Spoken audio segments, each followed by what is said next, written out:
안녕하세요. 최성주 권사입니다. 반갑습니다. 1부 때보다 더 떨리는 것 같아요. 사모님께서 분명히 안 떨릴 거라고 하셨는데 너무 떨립니다. 그리고 여기 이렇게 올라와서 설교할 수 있게 돼서 설교라기보다는 간증인데요. 할 수 있게 돼서 너무 감사드립니다. 2주 전에 이제 제자의 설교를 준비하라고 하셨을 때 머리가 돌아가지가 않는 거예요. 아무 생각이 안 나더라고요. 인사말만 써놓고 한 줄을 그냥 이렇게 보냈어요. 그러면서 딱 한 가지 했는데 중보기도를 하게 되었습니다. 저를 통해서 한 사람, 작은 것이라도 은혜 받을 수 있기를 위해서 제가 중보기도를 했어요. 그래서 일주일 동안 이렇게 고민을 하다가 안 되겠어서 네이버에 이제 검색을 합니다. 제자가 뭐지? 제자란 무엇이냐 검색했더니 배우는 사람이래요. 배우는 사람.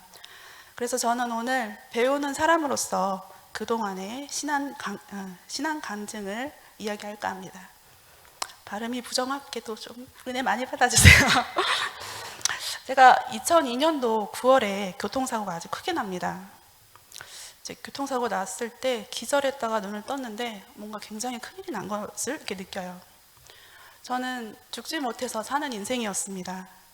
왜 살아야 하는지 모르고 매일 세상을 원망하며 살았어요. 아빠 때문에요. 술만 마시면 때리고 칼 들고 협박하고 그리고 몇 년에 한 번씩 그 교도소를 들락날락하는 그런 사람이었습니다. 엄마는 이제 아빠 대신 일을 했어야 했기 때문에 저희들을 잘 돌보지 않으셨어요. 저는 이제 가정에서 배운 것이라곤 분노와 좌절과 수치심이었습니다. 원망하면서 살았어요. 소망 없이 아주 힘들게 살았는데 사람들은 왜 사는 것일까? 이렇게 힘든 삶을 꼭 살아야 하나? 세상이 무너져서 정말 끝이 났으면 좋겠다. 그런데 그때 교통사고가 난 거예요. 진짜 죽을 뻔 하니까 정신이 번쩍 들더라고요. 죽은 다음에는 어떻게 되는 거지? 그대로 끝이 나는 게 아니라면 이렇게 살면 안 되겠다라는 생각이 들면서 그럼 종교를 가져야겠다라고 생각을 해요. 근데 그런 생각을 했을 때 제가 퇴원을 해서 6개월간 이제 한 달 동안 이제 입원했다가 퇴원해서 집으로 가는데 그 부평에 보면은 굉장히 큰 현수막이 있습니다. 항상 그걸 보면서 집으로 갔었는데 그날따라 그게 눈에 들어오는 거예요. 그 교회 현수막이었는데 거기에 그렇게 써 있었습니다. 수고하고 무거운 짐진 자들아 다 내게로 오라 내가 너희를 쉬게 하리라. 이 말씀을 보고 교회를 가야겠다 이런 생각이 들었어요. 하나님께서 수고하고 무거운 짐을 진 성주야 내게 와 내가 너를 쉬게 해줄게 이런 음성으로 들리더라고요. 주님께서 저를 부르시는 것 같았습니다. 이제 한 달 동안 대학병원에 있다가 이제 개인 병원으로 옮겨서 치료를 더 받아요. 그때 이제 저를 이 교회로 인도한 김희경 집사님을 만나게 됩니다. 이제 그분은 저를 치료해 주시면서 항상 그런 얘기를 많이 해주셨어요. 나도 교회 다닐 거야. 함께 다니자. 그러면서 나도 힘든 시절이 있었고 나도 네 고통을 알아. 뭐 이제 이런 공감대를 이제 형성해 주시더라고요. 그리고 그 이야기의 대부분은 성경 이야기였습니다. 또 어느 날 이제 너무 속상한 일이 있어서 선생님께 그걸 털어놨더니 선생님께서 그러시는 거예요. 나 따라서 교회 갈래? 이제 이렇게 물으시더라고요. 그래서 교회 다니게 되었습니다. 그렇게 저의 신앙생활의 여정이 시작돼요. 전 집사님의 그 말을 되게 잘 들었는데 선생님이 저한테 성경을 좀 많이 읽어야 된다. 그러면 너무 좋다. 이런 얘기를 해주셔서 그냥 읽었습니다. 처음에 너무 재밌더라고요. 레위기를 읽기 전까지는 너무 재밌었어요. 선생님 레위기 무슨 말인지 모르겠어요. 너무 어려워요. 그랬더니 뭐 나도 몰라. 나도 잘 몰라. 근데 무슨 뜻인지 몰라도 무조건 읽어봐. 그럼 언젠가 깨닫게 될 거야. 이렇게 조언도 해주시고 제가 어려울 때 많이 도와주시는 그런 분이셨습니다. 제가 그때 주안역에 살고 있었어요. 교회가 있던 청천동까지 거의 굉장히 오래 걸렸고 버스를 2번 탔었어야 됐습니다.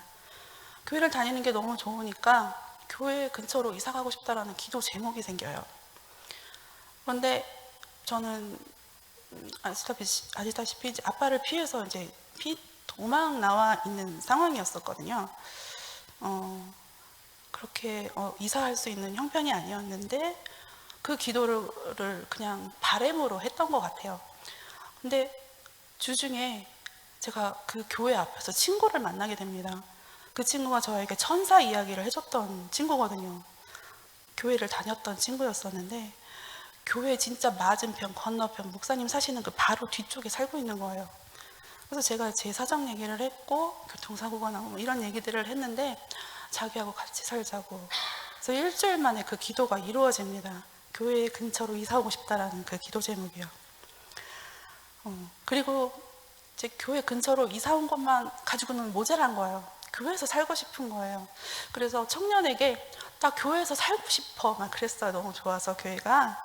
그랬더니 교회에서 살 수 있는 사람이 있는데 그게 바로 사찰 집사라는 거예요. 그래서 나 사찰 집사가 돼야 되겠다.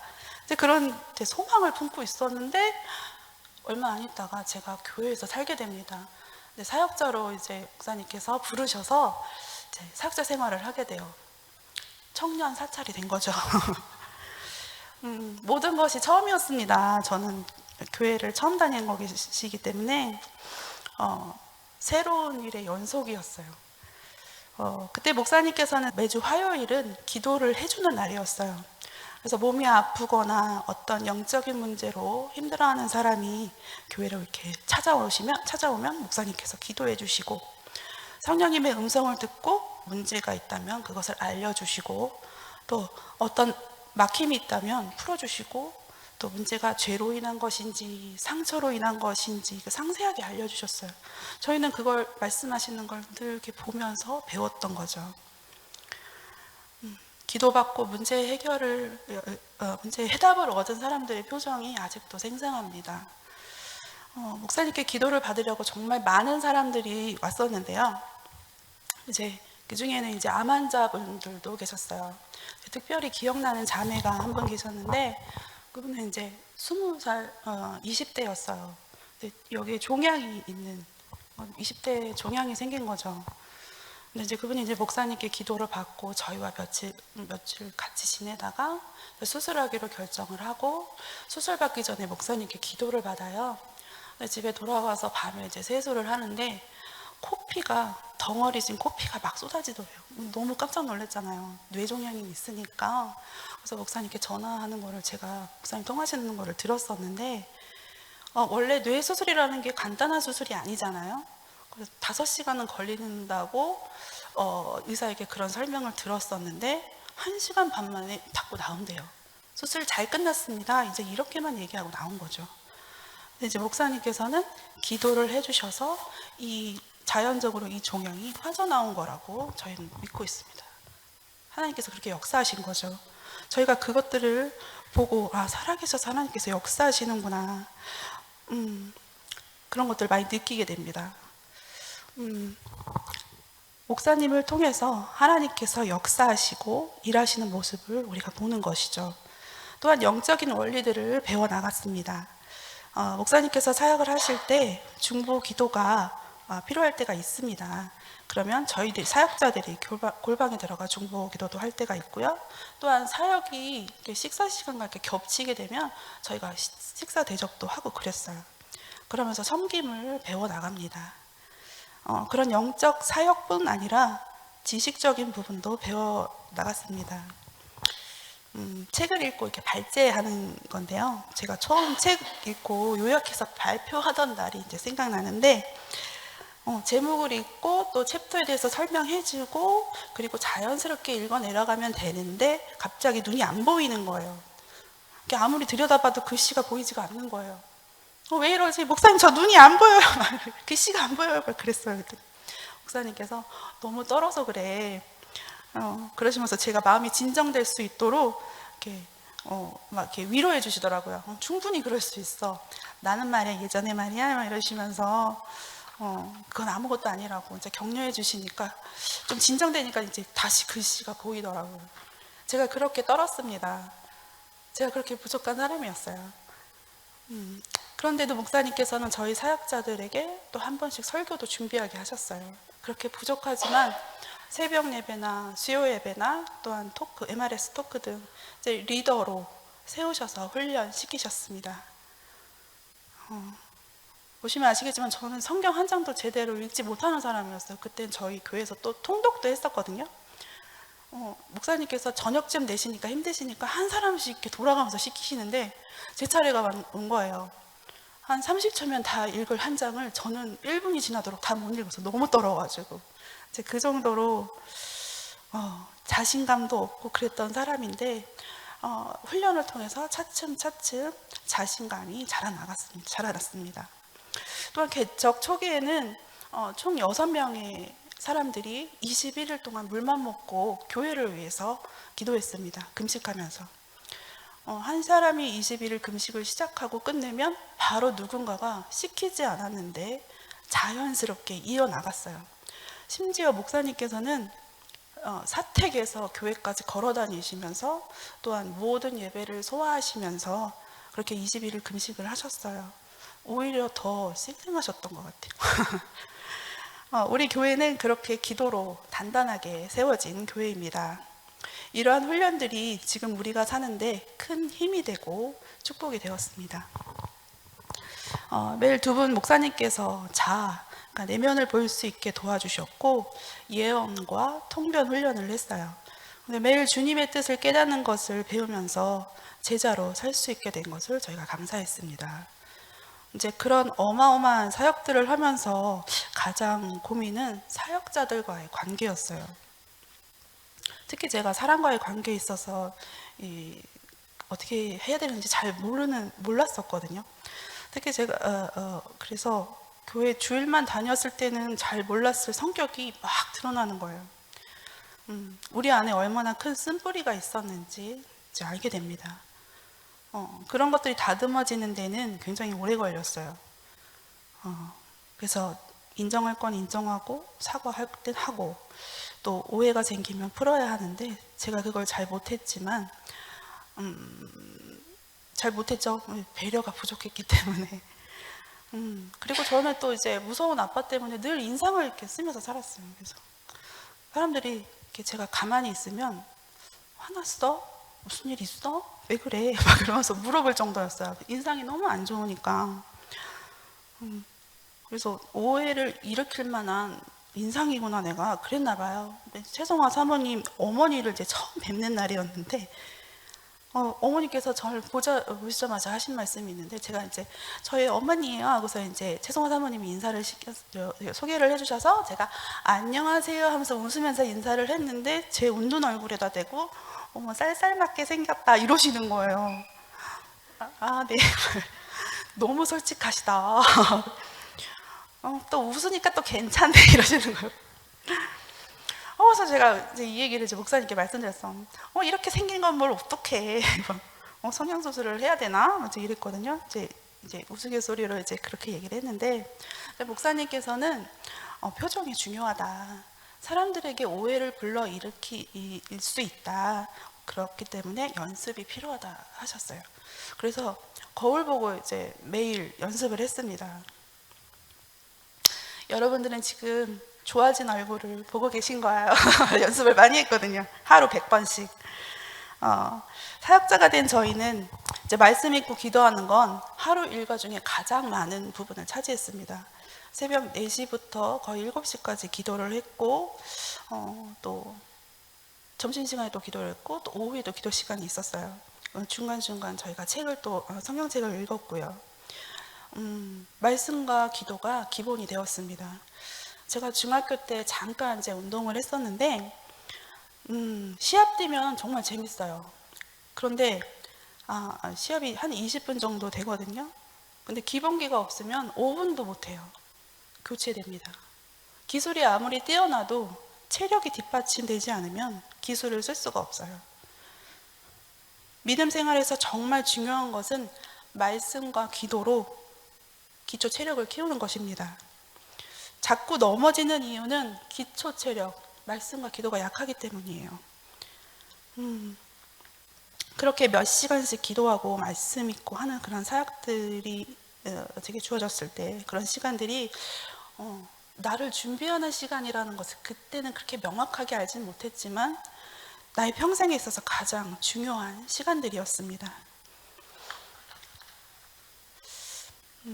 이렇게 교회 안에서 이렇게 말씀 있고 기도하고 이렇게 훈련 받다 보니까 제 영이 살아나고 또 깨끗해지고 영적인 것들이 이제 민감하게 반응할 수 있게 돼요. 사무엘상 3장 7절에서 9절에 보면 하나님께서 사무엘을 부르십니다. 사무엘아, 사무엘아 하고 사무엘을 부르시는데 사무엘이 3번이나 엘리 제사장을 찾아가요. 그래서 엘리 제사장이 사무엘을 가르칩니다. 다음에 또 너를 부르시거든. 예, 제가 여기 있습니다.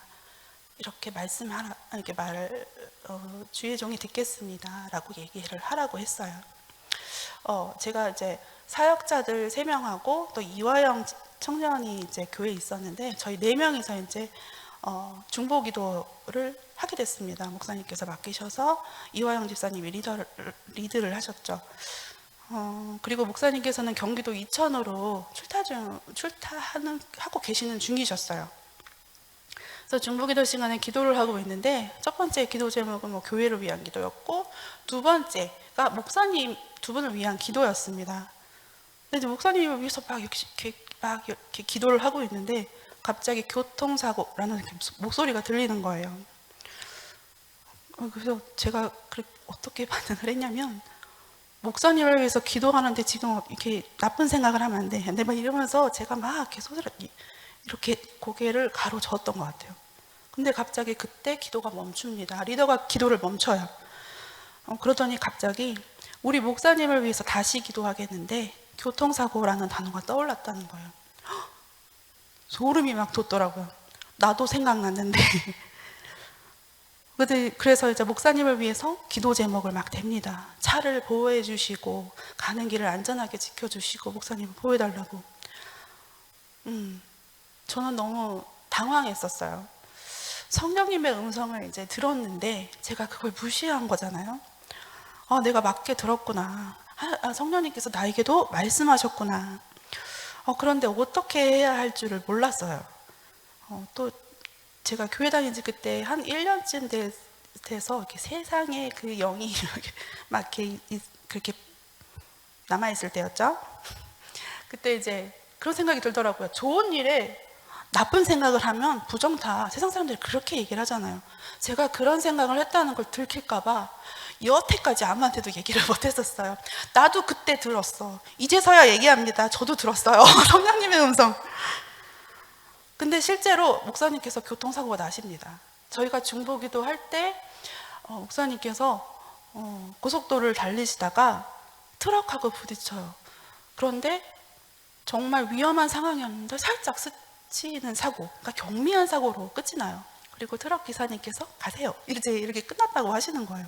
저희가 전화로 이제 물어봤거든요. 확인을 했는데 진짜로 교통사고 날 뻔했고 정말 위험할 뻔했는데 저희 중보기도로 저희가 함께한 그 중보기도 성령님께서 가르쳐 주셔서 그 시간에 그렇게 기도를 했을 때 하나님께서 보호해 주신 거예요. 중보기도가 바로 그런 거구나 라는 것을 그때 배우게 됩니다. 믿음의 훈련뿐만 아니라 삶에 필요한 모든 것을 배웁니다.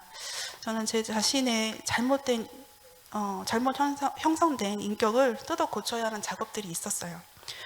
성장하고 변화하고 싶다면 반드시 나를 제대로 볼 줄 알아야 합니다. 그런데 쉽게 이 습관들이 고쳐지지 않는 거예요. 이제 목사님께서 이제 훈육을 하시면 이게 혼나는 느낌이 자꾸 나는 거예요. 그래서 자꾸 경계하게 되고 변명하게 되고 받아들이지 못했어요. 어릴 때 가정에서 겪었던 그 일들이 아주 단단하게 박혀서 인정하고 받아들이고 고백하는 게 잘 안 되는 거예요. 그 순간을 모면하기 위해서 자꾸 변명을 합니다. 저를 제일 힘들게 했던 게 바로 이 교만이에요. 교만에 이렇게 4가지 특징이 있는데요. 첫 번째, 잘못을 쉽게 인정하지 않습니다. 그리고 남의 잘못을 신랄하게 비판해요. 몇 년이 지나도 10년 전에 몇 년이 지나도 그 사람이 그때 잘못했던 게 아직도 생생하게 기억이 나요. 잘 안 잊혀지더라고요. 이게 교만한 사람의 특징입니다. 또 자기가 잘한 걸 굉장히 과시해요. 맞는 것 같습니다. 제가 목사님 저 이렇게 해서 되게 잘한 것 같아요. 이런 거를 지금 과시하는 편이거든요. 그리고 평가받는 걸 싫어해요. 그래서 거부하게 됩니다. 이 교만이 제게는 믿음의 성장에서 가장 큰 걸림돌이었어요. 그래서 목사님께서 저의 문제는 교만이라고 말씀하셨을 때 너무 화가 났어요. 제가요? 아닌데요? 이제 그랬죠. 벌써 1번과 4번이 반응을 합니다. 말씀 전에도 이제 변명했다가 얼마 전에도 변명했다가 그냥 넘어갈 일을 크게 만든 적도 있어요. 방어하려는 욕구가 너무 강하니까 목사님께서 문제를 제시했을 때 말씀하시려는 핵심이 들리지가 않는 거예요. 혼내려고 꺼낸 이야기가 아닌데 혼나게 되는 결과를 초래하게 됩니다. 그래서 우리는 교만을 무찔러야 합니다. 우리 신앙생활이 정말 큰 방해거리예요. 이 교만함이 이제 문제가 되어서 이제 떨쳐내지 못하니까 영적으로 잘 가다가 유혹과 시험이 이렇게 들어와요. 내 이름은 김삼순이라는 드라마가 있었어요. 정말 핫했거든요. 근데 제가 교회에서 사니까 미디어, 세상적인 음악 이런 것들을 듣지 못하고 정말 철저히 보호돼서 그렇게 살았는데 이 일을 하는 청년이 있었는데 그 청년이 뭐 이게 너무 재밌다는 거예요. 근데 그 말이 너무 메아리처럼 재밌대, 재밌대, 엄마 보고 싶다. 어떻게 보지? 결국에는 이제 진짜 보게 돼요. 와르르 무너집니다. 생각의 유혹이 걷잡을 수 없이 커지게 돼요. 미혹이 들어오니까 다 때려치우고 싶더라고요. 나 지금 여기서 뭐 하는 거냐 봐요. 이런 유혹들이 이제 오게 되면 이제 빨리 해결하지 않으면 정말 넘어지게 되고 결국 일어설 수 없게 되는 것 같습니다. 이제 세상에 영이 들어온 저는 교회를 나가요. 그리고 아주 조용하게 교회를 다닙니다. 정말 아무 일도 일어나지 않는 거예요. 너무 심심했어요. 사람들이 저에게 인사조차 하지 않는 거예요. 아무도 저에게 말을 걸지 않더라고요. 그렇게 큰 교회인데도 주님의 음성을 들을 때는 이해되지 않는 일을 순종하려고 우리가 발버둥 치잖아요. 그리고 새 자매들끼리 이해관계로 이렇게 힘들다가 용서하고 용서받고 오해가 있으면 풀고 같이 울고 같이 웃고 그런 생활을 하다가 아무 일도 일어나지 않으니까 너무 힘들었어요. 영적인 공급이 없는 상태로 계속 살게 되니까 너무 힘들더라고요. 성령님께서는 제게 계속 다시 돌아가라는 그런 감동 또 음성 메시지를 계속 주십니다. 근데 제가 계속해서 거부했어요. 이제 결국에는 그런 영적 공급이 없으니까 교회를 옮겨야 되겠다라는 생각을 또 하게 돼요. 근데 자꾸 돌아가야 된다는 그런 음성이 들리니까 혹시 내가 죄책감으로 이런 생각이 드는 것은 아닐까라는 생각이 들어서 이제 응답을 받아야 되겠다고 이제 생각합니다. 그때 당시 토마스 주남 여사님이라고 그 쓰신 책이 천국은 확실히 있다예요. 제가 그 책을 읽고 정말 은혜를 많이 받았는데 그것도 목사님께서 추천해 주신 책입니다. 이제 그분은 이제 사이트를 운영하셨어요. 그래서 뭐 음성을 듣고 이렇게 누군가가 질문을 하면 영적인 거라든지 뭔가 막힌 거라든지 이런 것들을 질문을 하게 되면 이렇게 음성을 듣고 이렇게 댓글을 달아주세요. 그래서 그분이 생각이 나서 제가 그 사이트에 들어가서 저의 사정을 이렇게 씁니다. 제가 교회를 나왔습니다. 다시 돌아가긴 싫습니다. 근데 다시 가야 되나요? 뭐 이제 이런 것들을 썼어요. 그때 며칠 후에 이제 댓글이 달립니다. 주님께서 말씀하시길 자매는 빠른 시일 내에 돌아가야 한다고 하십니다. 너무 부드러운 주님의 음성이 들렸어요. 응? 빨리 돌아가, 당장 돌아가, 넌 그렇게 살면 지옥 가? 막 이런 게 아니어서 저 너무 감사했습니다.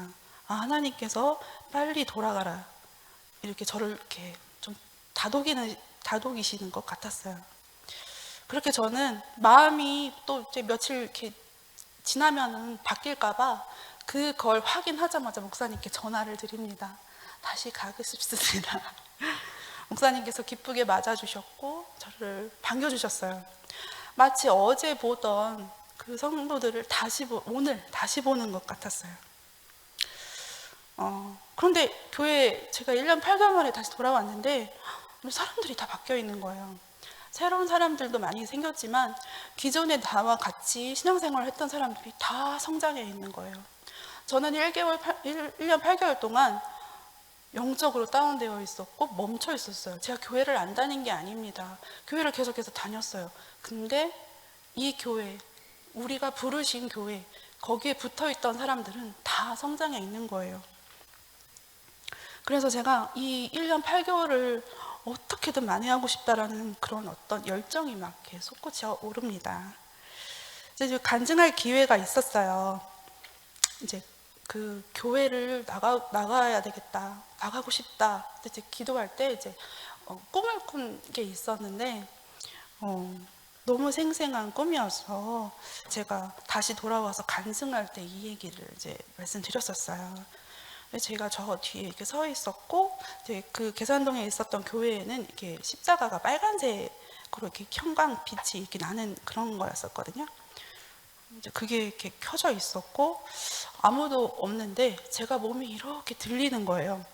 그러니 여기 앞에까지 계속 이렇게 누가 저를 이렇게 안고 이렇게 걸어오는 것처럼 몸이 이렇게 둥실둥실 이렇게 떠서 여기 앞에까지 오더니 이쪽 이렇게 여기 바닥이 미닫이 문처럼 이렇게 열리는 거예요. 그러더니 제가 이렇게 그 바닥 속으로 이렇게 저를 넣으시더라고요. 그래서 제가 여기 십자가 쪽으로 이렇게 얼굴을 들이고 봤는데 문이 닫히는 거예요. 어머 이거 뭐야?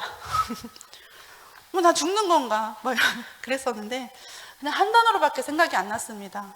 교회에 뼈를 묻어라. 그래서 제가 다시 돌아와서 목사님 제가 교회에 뼈를 묻겠습니다 라고 고백을 했었어요.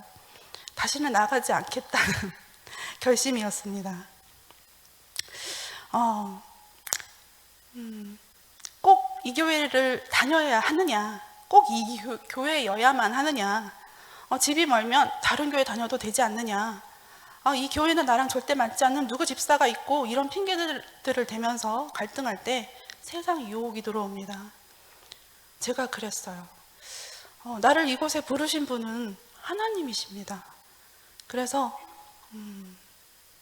나에게 이렇게 문제가 생겼을 때 저는 기도보다는 저를 많이 의지를 했던 것 같아요. 그래서 좌절하게 됩니다. 어떤 습관은 이런 습관들은 이렇게 불신앙의 문제 때문이었어요. 주님을 믿지 못하기 때문에 일단 제가 해보는 겁니다. 우리는 우리의 모든 문제를 주님께 맡겨야 합니다. 문제뿐 아니라 우리 자신까지도요. 이 세상을 살 때 가장 잘 사는 방법은 주님을 의지하는 것입니다. 그때 그 경험으로 제가 하나님께서 이 교회에 부르셨다는 걸 받아들이고 인정하고 감사할 수 있게 되었습니다. 제가 지금 가장 고민하는 것이 바로 제자 양육입니다. 2010년도에 제가 1년 8개월 동안 그 시간을 만회하기 위해서 굉장히 전도를 열심히 했어요. 한 사람을 붙잡기 위해서. 그런데 제가 매주 월요일마다 2시간씩 걸려서 왕복 4시간이죠. 그 사람은 서울로 찾아가서 막 복음을 전했어요. 우리 교회 너무 좋다. 하나님이 너무 좋다. 막 이러면서 자랑을 했죠. 그랬더니 가족 6명이 인천으로 이사 오고 저와 같이 신앙생활을 하게 됩니다. 근데 저는 그때 몰랐어요. 전도를 해가지고 데려오면 교회에서 다 알아서 해주는 줄 알았던 거예요.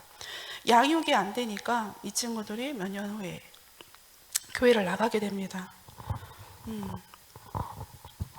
막상 전도를 했는데 제가 양육을 못하니까 어떻게 해야 되는 거지? 너무 좌절이 심했던 것 같아요. 좀 많이 상심했던 것 같아요.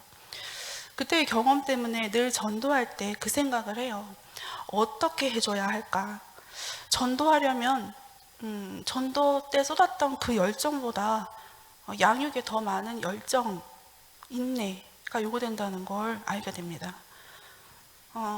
오히려 저 예수님 믿겠습니다 결단한 사람들에게 더 큰 시험이 있고 또 공격이 오잖아요. 그러니까 어떻게 해줘야 되지? 많이 고민했던 것 같아요.